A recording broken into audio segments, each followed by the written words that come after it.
नमः। श्री राधा कृष्णाभ्यां नमः। गजाननं भूतगणादिसेवितं कपित्थजम्बो फलचारुभक्षणम् उमासुतं शोकविनाशकारकं नमामि विघ्नेश्वरपादपङ्कजं। नमः परमहंसास्वादितचरणकमलचिन्मकरन्दाय भक्तजनमानसनिवासाय श्रीरामचन्द्राय कृष्णत्वदीयपदपङ्कजपञ्जरान्ते अद्यैव मे विशतु मानसराजहंसः। प्राणप्रयाणसमये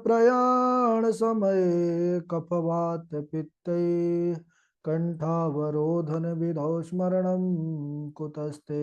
नारायणं नमस्कृत्य नरं चैव नरोत्तमं देवीं सरस्वतीं व्यासं ततो जयमुदीरयेत्। श्रीलक्ष्मीनाथ समारंभां नाथया मुनिमध्यमाम् अस्मदाचार्यपर्यन्तां वन्दे श्रीगुरुपरम्पराम्। अञ्जनानन्दनं वीरं जानकी शोकनाशनं कपीशमोक्षहन्तारं वन्दे लङ्काभयङ्करम्। भक्तिभक्त भगवंत गुरु चतुर्नाम वपुएक, इनके पद वंदन किए नासत विघ्न अनेक। बोले वृंदावन बिहारी लाल की जय, भागवत महापुराण की जय, सुखदेव भगवान की जय। परम मंगलमय परात्पर अखिलेश्वर अचिंत कल्याण गुणगण निधान सर्वेश्वर सर्वाधिपति अकारण करुणा वरुणालय अकारण करुणाकारक सकल जन कल्लशापहारक परात्पर परब्रह्म सच्चिदानंद स्वरूप परमपिता परमात्मा श्री राधा गोविंद सरकार राधा रमण बाधाहरण श्री बांके बिहारी लाल का यह वांग में शब्द में विग्रह श्रीमद् भागवत महापुराण कोटि कोटि नमन कोटि कोटि प्रणाम। इस परम पावन पुराण ग्रंथ पारमहंसों की पावन संहिता को परमाराध्य नंदनंदन यशोदानंदन व्रजनरंजन देवकी नंदन श्याम सुंदर श्री कृष्ण के पाद पद्मों पर कोटसा नमन नतमस्तक वंदन एवं अभिनंदन। उनकी आह्लादनी शक्ति प्राण प्रिया जगत वंदनी वृषभानुनंदनी भास्वती जगदीश्वरी बरसाने वाली श्री किशोरी जू के पावन चरण अरविंदों पर कोटसा प्रणति। समस्त भूतादिक सिया राम मैं सब जग जानी करहूँ प्रणाम जोर जुग पानी। हम सबका यह परमो सौभाग्य कि श्रीमद् भागवतम की तैयारी का पावन विचार सद संकल्प लेकर के हम और आप सब एक स्थान पर एक साथ जुड़ते हैं और इस पावन पुराण पर अपने मन को समाहित किए हुए हैं। बड़ा आनंद और हर्ष के साथ अभी हम सब ने चतुर्थ स्कंद को और उसके अंतर्गत आने वाले 4 उपाख्यानों को, जो क्रमशः चतुर्थ पुरुषार्थों को दृष्टान या दृष्टाने वाला है, उसको दर्शाते हुए क्रमशः धर्म अर्थ काम मोक्ष 31 अध्यायों के माध्यम से चारों उत्कृष्ट चरित्रों को हम सब ने श्रवण किया, तैयार किया। श्लोकों को भी हम सब ने सुना। इसके बाद हम सबका प्रवेश हो गया था पंचम स्कंध में। पंचम स्कंद को क्या कहते हैं?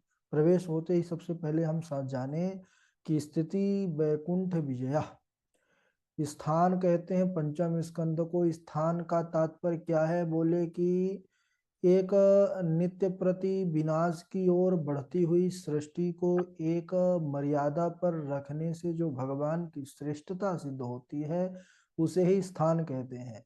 क्योंकि परमात्मा ने ही तो यह सब दिन रात बनाया, उसने ही तो महीने वार बनाया, इसने ही तो वर्ष और संवत्सर बनाया, उसने ही तो महाराज यह युग बनाया, युग के बाद उसने ही मनवंतर और उसने ही कल्पों की गणना किया। तो एक प्रकार से जो व्यवस्थित करने की व्यवस्था है भगवान की, उसी को स्थान कहा गया है। और इसमें वही इसी का वर्णन भी है। सबसे पहले तो सुखदेव भगवान से राजा परीक्षित का बड़ा सुंदर निवेदन होता है प्रारंभ में ही कि हे गुरुदेव, जो महाराज प्रियव्रत, जो स्वयंभू मनु के 3 पुत्रियां और 2 पुत्र थे, आकुति देवहूति प्रसूति पुत्री और उत्तानपाद और प्रियव्रत। तो उत्तानपाद तो ध्रुव जी का चरित्र सुने ही, उनके पिता होने का सौभाग्य उनको प्राप्त हुआ। और प्रियव्रत, प्रियव्रत यह आत्माराम थे, निरंतर ब्रह्म का चिंतन करने वाले थे। और इन्होंने गृहस्थ आश्रम को स्वीकार किया तो क्यों किया, ऐसा राजा परीक्षित ने पूछा। क्योंकि गृहस्थ आश्रम यह बंधन में डालने वाला है, ऐसा हमने सुना। सुखदेव भगवान जब इस प्रकार सुने, प्रियव्रतो भागवत आत्मा राम कथम मुने अगृहे रमत यनमूल कर्म बंधा पराभव। तो कर्म बंधन से कैसे उन्होंने उस गृहस्थ को स्वीकार करने के बाद भी परमात्मा पर अपनी मति को बनाए रखे, कैसे उन्होंने मोक्ष तत्व को प्राप्त किया, यह सब बतलाने की कृपा करें महाराज। जब सुखदेव जी से ऐसा उन्होंने कहा तो सुखदेव जी कहने लगे कि हे राजन, बाण मुक्तम भगवता उत्तम श्लोकस्य श्रीमच्चरणारविंदमकरंदरस आवेशित चेतसो भागवत परमहंस दयित कथाम किंचिदंतराय विहताम स्वाम शिव तमाम पदमीम न प्रायण हि नमन्ति। आह, बोले कि हे राजन, आपका कहना ठीक है। आप कह रहे हैं कि जो गृहस्थ है वह बंधन में डालने वाला है। वैसे तो संसार ही बंधन में डालने वाला है, क्योंकि संसार ही मायामय है। तो मायापति की कृपा के बिना तो संसार से भी पार नहीं पाया जा सकता है। तो फिर गृहस्थ तो संसार में ही बना हुआ है। लेकिन एक बात ध्यान देने की यह है कि जिनका चित्त एक बार भगवान के चरणों में लग गया, जिसने भगवान के सुंदर चरण कमल रूपी मकरंद रस का एक बार पान कर लिया, तो कहने लगे कि फिर उसको कोई माया नहीं दिला सकती है। थोड़ी बहुत परेशानी विघ्न बाधा उत्पन्न भी होगी, फिर भी वह महाराज भगवान के उस कल्याणमय मार्ग को नहीं छोड़ता है। देवर्षि नारद के उपदेश से महाराज प्रियव्रत तो विचार ही कर लिए थे कि अब मैं संन्यास्त हो ही जाऊंगा, मन से संन्यास्त उन्होंने मान भी लिया खुद को। लेकिन फिर स्वयंभू मनु ने अपने पिताजी से निवेदन किया, ब्रह्मा बाबा से, महाराज आप ही जा करके समझाइए, क्योंकि वह हमारी बात मानेगा नहीं, क्योंकि लग रहा है कि पूरा सन्यासी ही बनेगा। तो ब्रह्मा बाबा आए, बोले भाई अभी सृष्टि बढ़ाने की आवश्यकता है। ब्रह्मा बाबा आकर के प्रियव्रत को समझाने लगे, यानी अपने पोते को समझाने लगे। क्या कहते हैं कि भयम प्रमत्तस्य वने स्वपि स्याद् यतः स आस्ते सहसत् सपत्नः जितेन्द्रियस्यात्मरतिर्बुधस्य गृहाश्रमः किं न करोत्यवद्यम्। कहने लगे कि देखो प्रियव्रत, जिनकी इंद्रियां अपने वश में है, जो जितेंद्रिय है, उसको कहीं भी चला जाए, उसको कहीं भी डरने की आवश्यकता नहीं है। लेकिन जो असावधान है, जिनकी इंद्रिय अपने वश में नहीं है, तो फिर चाहे वह वन में ही क्यों ना चला जाए, वहां भी उसको, वहां उसका पतन हो जाता है, या पतन होने का उसको सदा भय बना रहता है। और तुमने तो महाराज अपने इंद्रियों को वश में कर रखा है, तुम्हारे जैसे आत्मज्ञानी महापुरुष, और फिर तुम इस प्रकार डरते हो कि गृहस्थ आश्रम में जाकर के तुम बंध जाओगे।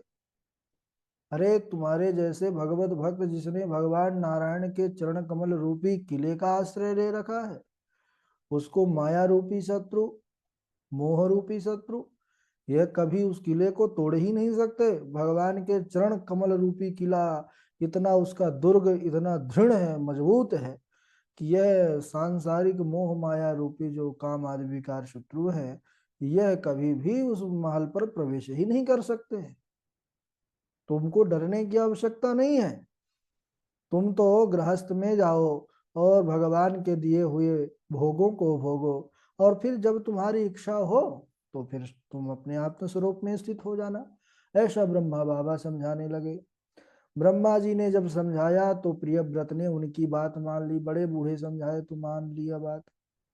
और विवाह किया प्रजापति विश्वकर्मा की पुत्री बरहिष्मति के साथ, जिससे आग्नेन्द्र, इहमजिह्व, यज्ञबाहु, महावीर, हिरण्यरेता, धृतपृष्ठ, शवन, मेधा, तितिर्वीति, होत्र और कवि नामक 10 पुत्र हुए और ऊर्जवस्वती नामक एक कन्या भी हुई उनके महाराज।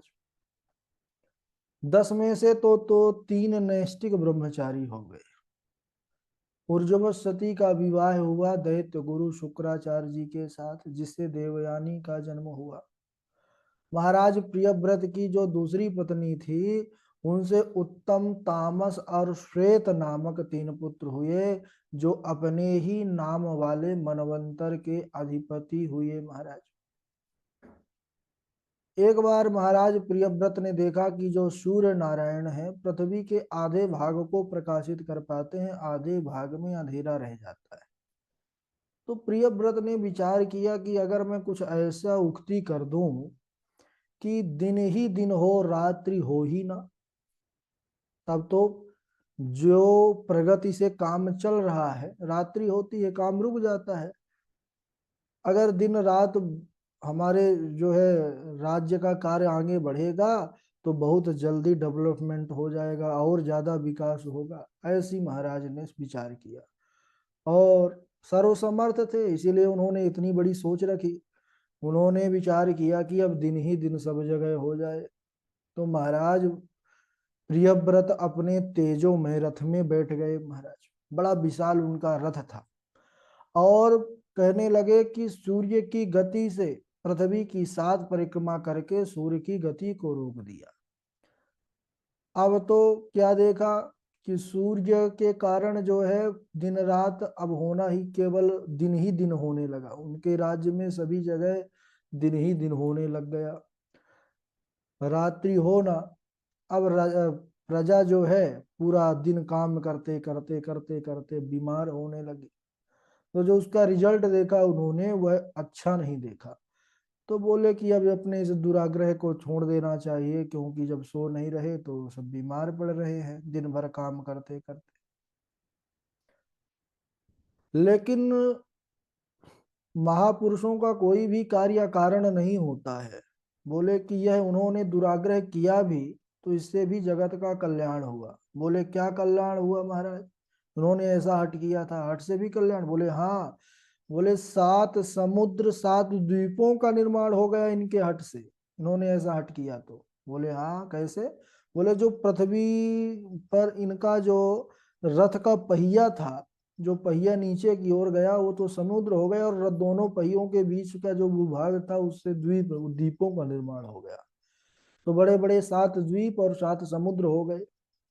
हाँ कैसे कैसे? बोले कि खारे जल का समुद्र हुआ, गन्ने के रस का समुद्र हुआ, तीसरा मदिरा का समुद्र, चौथा घी का, पांचवा दुग्ध का, छठवां मट्ठे का, सातवां शुद्ध जल का।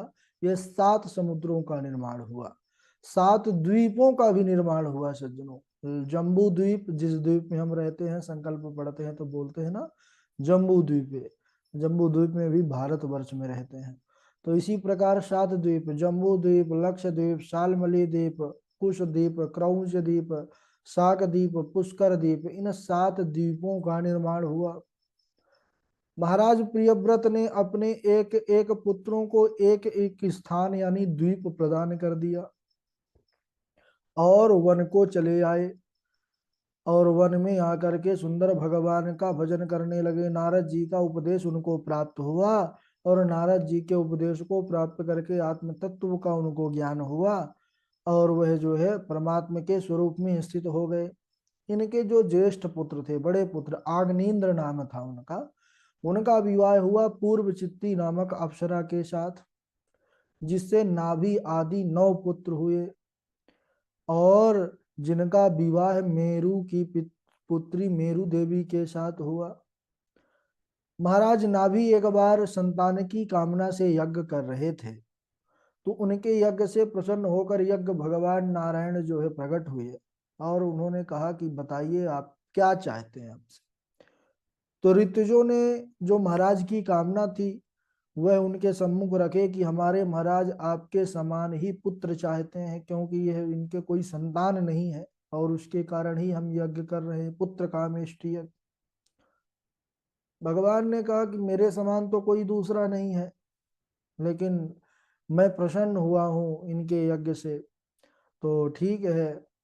आप सरिस कहाँ खोजऊं जाई, आप सरिस कहाँ खोजऊं जाई, नृप तव तन मैं हो मैं आई, नृप तव तन मैं हो मैं आई। बोले कि मेरे समान केवल मैं ही हूँ, इसीलिए मैं स्वयं ही इनका कल्याण करने के लिए इनके पुत्र के रूप में अवतार ग्रहण करूंगा। ऐसा कहकर भगवान श्री हरि अंतर ध्यान हो गए। समय आने पर महाराज नाभि के तेज से और मेरु देवी के गर्भ से ऋषभ देव भगवान का जन्म हुआ। बोलिए ऋषभ देव भगवान की जय। अब ऋषभ देव तो भगवान ही थे, भगवान का तो सब कुछ है, भगवान का ही सारा वैभव है, भगवान का ही जगत है, भगवान की ही सृष्टि है, भगवान के ही सब हैं, जीव भी भगवान का है। तो भगवान की कीर्ति स्वतः ही सब जगह फैली। तो ऋषभ देव भगवान की इतनी कीर्ति को देख करके देवता लोग इन्हीं से जलने लगे। इनके चर्चा, इनके विषय में स्वर्ग में जब देवता लोग करने लगे, तो इंद्र जो है कहने लगे कि इतना कोई मनुष्य का बोलबाला करने लग गया, इतना उसको जो है बढ़ावा देने लगा कि देवताओं का भी उसके सामने जय जयकार नहीं हो रही है। तो ठीक है, अभी हम उस मनुष्य साधारण, क्योंकि साधारण मनुष्य समझा था देवराज इंद्र ने भी, तो बोले ठीक है, ऐसा करो मेघो कि आज के बाद जो राजा है जिसकी इतनी बड़ी जय जयकार हो रही है कि स्वर्ग में भी आकर हमको उसकी कीर्ति सुनना पड़ रहा है, तो आज से उसके राज्य में जल नहीं बरसाना, देखते हैं कि अब क्या कैसी कीर्ति करते हैं प्रजाजनों की। अब बारिश नहीं हुई। तब पता चला, ऋषभ देव भगवान के पास लोग गए कि महाराज बारिश नहीं हो रही है। ऋषभ देव भगवान ने देखा, आंख बंद करके समझ गए कि यह इंद्र जो है इनकी चाल है। तो फिर अपनी योग बल से भगवान ऋषभ देव ने अपने राज्य में खूब वर्षा कराई, जिसे देख करके इंद्र भी अब समझ गया कि यह कोई साधारण सामान्य पुरुष नहीं है, मुझसे बहुत अब जो है गलती हुई। और इंद्र ने ऋषभ देव भगवान से क्षमा मांगी और अपनी पुत्री जयंती का विवाह इन्हीं के साथ कर दिया। ऋषभ देव भगवान को जयंती से सज्जनों 100 पुत्रों की प्राप्ति हुई, जिनमें से सबसे बड़े थे भरत जी। इन्हीं भरत के कारण हमारे देश का नाम पहले आर्यावर्त, अजनाभखंड आदि, उसके बाद ये भारत तभी से पड़ा इन्हीं भरत के कारण। फिर इसी भारत को त्रिदार करने के लिए कई भरत हुए। इसमें ऋषभ देव जी के जो बड़े ज्येष्ठ पुत्र थे भरत, और इनसे ही यह हमारा वर्ष भारत वर्ष के नाम से जाने लग गया। इनसे छोटे भाई जो थे कुशावर्त, इलावर्त, ब्रह्मावर्त, मलय, केतु, भद्रसेन, इंद्रस्प्रेक, विदर्भ और कीकट, यह अपने नाम वाले स्थानों के अधिपति हुए। जो छोटे थे 9, तो कवि, हरि, अंतरिक्ष, प्रबुद्ध, पिप्पलायन, आविर्होत, द्रुमिल, चमस और करभाजन, यह 9 भगवान के परम भक्त होने के कारण योगी हो गए, और यह 9 योगेश्वर के नाम से 9 भैया 7 ही जो है उसी मार्ग पर गए थे। तो 9 के 9 जो है योगेश्वर के रूप में जाने लगे। आगे चल के एकादश स्कंध में 9 योगेश्वर और विदेहराज निमि के बीच में बड़ा सुंदर संवाद आता है, विदेहराज निमि और 9 योगेश्वरों के मध्य का। तो बड़ा सुंदर इनका उपदेश प्राप्त होता है वहां पर। इसके बाद इनसे जो छोटे थे 81 पुत्र, यह भी महान जो है हुए, और ब्राह्मणों का बड़ा सम्मान करने वाले, इनका आदर बहुत करते थे प्रजाजन। ऋषभ देव भगवान एक बार अपने पुत्रों को, प्रजाजनों को उपदेश देते हुए बड़ा सुंदर उनको ज्ञान देते हैं। उसको हम अगले दिवस श्रवण करेंगे, आज यहीं तक। समय भी हो चुका है और फिर श्लोक भी थोड़ा सा ध्यान देना पड़ता है कि आप लोग याद कर सकें। बोली वृंदावन बिहारी लाल की जय। चलिए भाई, पूर्वी सबसे पहले सुनाएंगी। पूर्वी जी के बाद गणेश झा जी हैं, डॉक्टर हृदय शर्मा जी हैं, अखिलेश द्विवेदी जी, और हमारे अखिलेश द्विवेदी जी आज नहीं जुड़े हैं क्या? नहीं दिख रहे हैं।